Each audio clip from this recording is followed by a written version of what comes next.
Hello everybody and welcome to another Diablo 3 video. I'm just letting you know that the Kerbal stuff will be delayed by one day. I had a really long weekend, I was very busy, but I did want to actually make a Diablo video today to show you a couple things. First, I wanted to update you on the clan a bit because they had changed something pretty much right after I put that stupid video up, which makes it a lot easier to join the clan. And second, I wanted to show you a couple builds that I'm using on some of my characters and kind of discuss the patch as it currently is before the expansion. So, the first thing with the clan, you can actually just join fairly easily by when you search for the community. So when you go to this, you should be able to select clan somewhere in here.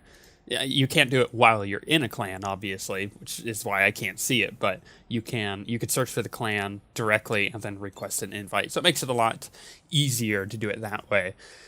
So with that being said, let's kind of show you what's different here. So I had mentioned this in the beta videos, but they changed the difficulty, layout here. So you have normal, hard, expert, master, and torment, rather than, normal, hell, nightmare, inferno, stuff like that. So on torment, you can also change the, difficulty with this. On the other ones, you can't do that. It's only on torment, so you have T1 through T6, basically. And, Torment 6 provides 1,600% extra gold and XP, which is really nice. We'll go down to 4. Actually, let's go down to 3 No, we'll do it on 4. I'm feeling ballsy. And you could select public or private. The cool thing is with the public, you can actually just select, at the end or the beginning of each act, you could select like Act 1, any quest, or all acts, any quests. And there are a total of 252 playing Torment 4, so I could join one of their games. But I'm just going to make a private game, and I'm going to change my quest to the Reign of the Black King. And we'll go from there. I just want to show you, like I said, a couple builds. So I want to show you my monk first, a few pieces that I've gotten with my gear, or with the legendary gear that I've gotten. So I want to show you that. I want to show you my demon hunter loot and her build, and then we'll kind of ramp it up there. I mostly am showing you this because I've gotten a lot of questions like, oh, what builds am I running? Because everything has changed. And is it worth it to play the game in its current state, waiting for the expansion? I would say if you don't have all of the characters leveled up, it definitely is worth it to play. But if you do and you have them all geared out, then you may as well just wait till the expansion unless you want to try out some of the new loot. So, speaking of new loot, I'm using... Oh, please tell me I didn't get rid of my shield. Please tell me I put it in my stash. I did. Okay, good. Got to keep that sucker with me. So I got 2 weapons. I got the Fulminator, which is... It's got a really cool lightning rod effect. And then I have the Monster Hunter, which is just a sexy weapon, right? And a few other pieces that I've gotten. I've gotten this chest piece, which isn't too nuts. It just is good for my toughness, because toughness rating is really good right now. The higher toughness you have, obviously, it factors in life, armor, dodge, and resistances, plus, elite damage reduction, all that fun stuff. Everybody's toughness getting into this patch is about 400,000 to 500,000. Mine's at 1.1 million, and when I put on my shield, it's at 1.4 million. People's health normally also is at, 45,000 generally when they, first log into the patch.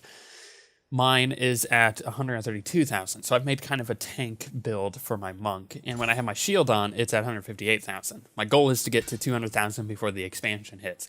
It's a lot of fun. And I'll show you why I'm going with that kind of build. But there's, some other things I'm using. I'm using Broken Promises, which is nice for that Thorns damage, Witching Hour. Some of these were obviously already in before the patch hit. But, they're just good. And then I actually found some really good rares. Like, where is it? That one has so much dexterity on it. That has so much life and dexterity on it. This is just stuff that's dropped. Heck, even this is quite good. So I am really enjoying how the loot is working. So let's show you my build a bit. I'm using Rising Tide as my spirit generator and my monk. I'm using Exploding Palm, mostly for group play. I use it to take down AoE stuff, But for the most part, it's really nice putting it on bosses or rare packs and letting the group kill it, because I don't do much damage. As you could probably tell, I'm only at 119,000, which is it's pretty low for, for a dual wielding monk. What else do we have here? Inner Storm. I have this set to regenerate 4 spirit a second. Actually, I have a lot of stuff to regenerate spirit a second. I'll show you why. I have the Dashing Strike Barrage rune, because Dashing Strike is really good now. You can just target and it'll go instead of having to target an enemy. But it does have charges on it, so up to 2. There's runes that bring it to 3 and stuff. My Cyclone Strike, which sucks everything around me. The Soothing Breeze heals me, right? So you can actually spam this because I have a cooldown. That's why I have the regeneration of spirit. Now, I was using, where is it? This one. I was using Circular Breathing for my healing mantra, but I've moved it to Heavenly Body because I like having that extra HP, so, and it stacks even more. So I'm trying to get to 200,000, like I said. So let's see what this kind of plays like. Oh, I should get to show you my passives. Damage reduction when I hit things. There is basically spirit per second, and then more healing from spending spirit. So let's get this. He is going to be like, hey, you need to go kill the Skeleton King. And I'll be like, I'm on it, Deckard. We got this. Oops, I just ran right into that pillar. The other thing I wanted to mention that I've noticed people aren't doing, you gotta break all of the vases and stuff, everything. I've gotten more legendaries out of chests and vases than I have off of actual rare creatures. And that's saying a lot, because I've gotten a lot of legendaries off of rare creatures and whatnot. It's crazy. It's super cray-cray. Okay, let's kill these guys. So basically, my whole build is just do this. So I just kind of suck things in and hold left click. And it works really well. Like, I mean, these are dying pretty quickly. It's on Torment 4, they're dying pretty quickly, but once you get to 5, it gets a little sketchy. So, oh, okay, perfect. We have a rare group here. To kind of show you how this works. So I'm finding a rare group, which is, it's got one of the new prefixes. What is it? I saw reflex damage, extra health, vortex, I think. Heal. And I can't see what the big guy is. Oh, thunderstorm. Something else. Anyways, this is the whole goal. So when you're playing in a group, if you just sit here and do this with this build, you're healing yourself up because you have all that spirit regeneration, and you're hitting for spirit regeneration, obviously. Because I have so much life, I'm not dying super quickly. But the idea is to kind of survive until my health potion is back up. Kind of like, right now, like I'm just kind of waiting for it to get back up, and then now I can go back into doing this. It's because that thunderstorm actually does quite a bit of damage. You gotta be aware of that. But I'm just gonna burn these guys down, and then we'll go check out my Demon Hunter. Also keeping an eye out for these health globes is pretty nice. So when you get low, you can shoot over to a health globe and stuff. I like it. I like it a lot. I use Dashing Strike as a... Oh, I didn't use any Explosive Palm there. I'm so sorry. I know there's like 3 monks out there that love playing monk or yelling at their screen.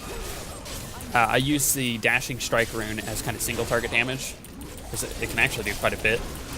But I save my Dashing Strikes for when I get low on HP if I'm tanking a rare group like I was. So that's how this works. And it seems to be working really well for playing in a group. I mean, we can pretty swiftly farm Torment 5. But some rare groups are a problem. Like Frozen is a bit overpowered right now, so they need to fix that. And there's a couple other prefixes that just need to be altered before the actual expansion comes out, so they're kind of strong. And I apologize, I'm losing my voice. Like I said, I had a really long weekend. I was busy, really busy. A lot of work going on, but the whole thing is, like, I've been playing so much Diablo the past week. Once the patch came out, I was like, oh man, I forgot how much I love Diablo. It's funny too, because like in our series, at the end, towards the end of the series, we were talking about how much we didn't like the game and how much it was disappointing and stuff like that, but this expansion fixes everything about Diablo. It's really nice. There are, some concerns about some rare groups being super annoying and overpowered and frustrating, but like I said, that's just balance more than it is actual game design. You seem troubled, Templar. Why? Yeah, you guys can stop talking. So, I figured I'd show you the monk. Now it's time to show you what I've been doing on my Demon Hunter. I do really like the monk, though, with this build. it works well for grouping. Because I'm keeping everything on me, and then the DPS can actually do their damage, like witch doctors and sorcerers and stuff. Or wizards, rather. So let's switch. Wow, that was really Diablo 2 of me, wasn't it? Switch my Demon Hunter. She is actually has one of the most fun builds. I'll leave it on 3 for now, just to speed this up a bit. Let's go back. We'll do the exact same quest. And I call this build It's a Trap because I like using traps on this one. They buffed a few things significantly, and you know, you can actually do quite a bit of things. Don't mind the build that I have going on currently. We're actually going to switch it up. So the first thing that I like to use is Entangling Shot with Justice is Served because it's increased hatred generation, and that's great. Then I like to use the fire support on Rapid Fire, right? That shoots rockets, basically. Then Wolf Companion, because when I use it, buffs everybody's damage to 30%, and it's a cooldown of 30 seconds, which is quite good. Vault is, you know, bread and butter for me. I love Vault so much. I don't think I'll ever get rid of it. I use Spike Trap with Scatter because it throws down 3 traps simultaneously. And then I actually use Sentry with the Spitfire turret. You could use pretty much any turret, but I like the Spitfire turret because I use Ballistics, which increases damage of rockets by 100%. And, you know, this and this both shoot rockets. Plus, I have a 20% chance to fire a homing rocket for 150% weapon damage when I attack, which is quite nice. And then I use Custom Engineering, which increases damage of my sentry and traps by 100% and increases the maximum amount of sentries and traps that I can have. And then I use Archery, but there's a few other things you could use here. So let's go test out what this one is like. Now, I'll show you my gear real quickly. I'm using an old Manticore. There's nothing new about that, but I do have some new legendaries here and there. Nothing too crazy. Nothing to write home about, basically. The one that I like the most is this one. While below 25% health, all attacks are guaranteed critical hits. It's quite nice. It's actually really nice. I love that a lot. And then just some standard stuff here and there. So, I use this guy to farm more often than not. Oh, it's making me talk. Oh, I totally started the wrong quest. Let's switch to the right quest so I can actually get to killing things right away. Switch that to Reign of the Black King. Royal Crypts. There we go. And we'll go in. There's also a few other tips that you can do in the game that need to be mentioned. If you're playing in a party, you don't have to go all the way back to town anymore to teleport them to them. You can actually just right-click on their name, like up in the corner, and it'll have a teleport to player, and you can do that from anywhere, which is really nice. And if you wanted to go to a different area, say you weren't in town and you wanted to go to Cathedral Garden, you could just click on it, and it would take you. Obviously, there's a cast time like that, but it's nice so you don't have to go back to town and then teleport again. All right, let's show you how this works. So, oh, and there's a rare group over there. Perfect. So I call it It's a Trap because I like to set up traps. So I'm gonna put down a ton of turrets. Oh, I am frozen, so you can see how overpowered freaking Frozen is. So what I do, the whole goal is to set up my traps and my turret, and it's kind of more focused on a solo build than it is on a group, but it does work really well in groups for the traps specifically, because say you have, you know, a couple tank characters, you know, in the form of a monk or a barbarian, you can place all your traps just wherever everything is, and it still does quite a bit of damage. You actually get more damage out of your traps that way. Also, there's a lot of summoners here, and this is not helping, so let's try to take them down. Nope, I want to move, not attack. So putting traps down on them. Hit my wolf. And we'll burn this sucker down real quick. You tell the rapid fire actually does quite a bit of damage, which is why I like using it. We'll put my other turret down there. So this is just how this build works. I like it a lot. It works well for solo. I don't really die very quickly. I mean, I have 107,000 life, which helps. A lot of that is from the new legendaries. You'll notice all of the new legendaries have just more stats on them. Or new loot in general, and that comes from loot 2.0. So I would highly suggest playing if you have the itch, because you can find some really cool loot. Come on, burn him down, thank you. And these are actually the rare minions, which isn't bad. I've noticed that I can pretty much do just about every group on Torment 5 or 6 solo with my Demon Hunter build. I mean, it takes me a while to kill them, don't get me wrong. But for the most part, it's not too bad. It just is a lot of kiting. And it requires the ability to stutter step. If you're not very good at the stutter step, then you're gonna have a few issues with it. And by stutter stepping, I mean what I'm doing right here, where I attack and move. And Entangling Shot does a lot more damage now. But it also, you know, slows them, which helps a lot for that. Alright, let's throw down another turret over here and help take down this guy. It's pretty key where you throw down your traps. You gotta keep an eye on them, because they're gonna do a lot of the damage. Whoops, hit the wrong button. And then we just focus this guy down. He's the last one left. Boom, done. And that's how my Demon Hunter build works. It's a lot of fun, actually. You could obviously alter it pretty significantly and do other things. Like when I go onto a boss, I switch the traps out for Mark of Death. In fact, I switch it out for, where are my traps? Okay, I switch it out for Mortal Enemy, and I'll show you why. Let's see if we can find something real quick. Something that has a decent amount of life. That doesn't have a decent amount of life, so we'll just have to kill it. How about over here? Nope. But there's chests. Legendary. Aw, I always hope. I get so many legendaries out of chests and stuff.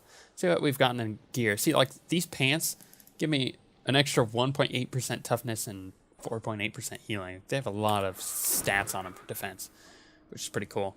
Oh, I'm already near the things I need to be in. Well, let's loot some stuff first then before we go rushing into this other room where I heard these guys. Okay, so what's gonna happen here is I'll put Mark for Death on that guy. I'll get on the other side of him, and I can use rapid fire, and as long as I'm hitting him, my hatred doesn't go down. So I use that on boss fights, because I literally can just sit there and rapid fire him to death, the boss, and I don't have to move or anything. If I have a party, that is. The wolf companion will help tank a lot of things, but it's not enough to be able just to sit there and rapid fire like you can if you're in a group of people. So that's why I use the traps, because they're really nice for just kiting things through. But I think that pretty much summarizes what I've been doing. There was a slight, I wouldn't call it an exploit, but it was definitely a not intended thing that they had going on, where the Wretched Mother's quest at the beginning of the game, you could have taken, high-level, like, Torment 6 character, go do and kill the 3 Wretched Mothers, and if you had a low-level character with you, level 1 per se, it would get you up to level 45 by completing the quest. And then, like, level 50 by doing it again, and then 52, and then 53, and then it would go slower and slower as you went. But you could level a character very quickly, which is why I now have a level 60 wizard, which I think is really funny. The only character I don't have leveled up now is my barbarian, but we'll get there. I hope to do it definitely before the expansion comes out. I'm really excited for the expansion because it's just going to add so much stuff, and I already love the game, so, why not love it even more? With that being said, joining our clan is really fun. Everybody's having a lot of good times just grouping with each other and getting sweet loot and stuff. Because if you group with people and they get a really good piece of gear that they can't use, necessarily on that character, they could give it to you if they're feeling generous, and most people will. Like I said, we have a really cool community going on in our clan, and it's fun. But on that note, we shall see you guys next time.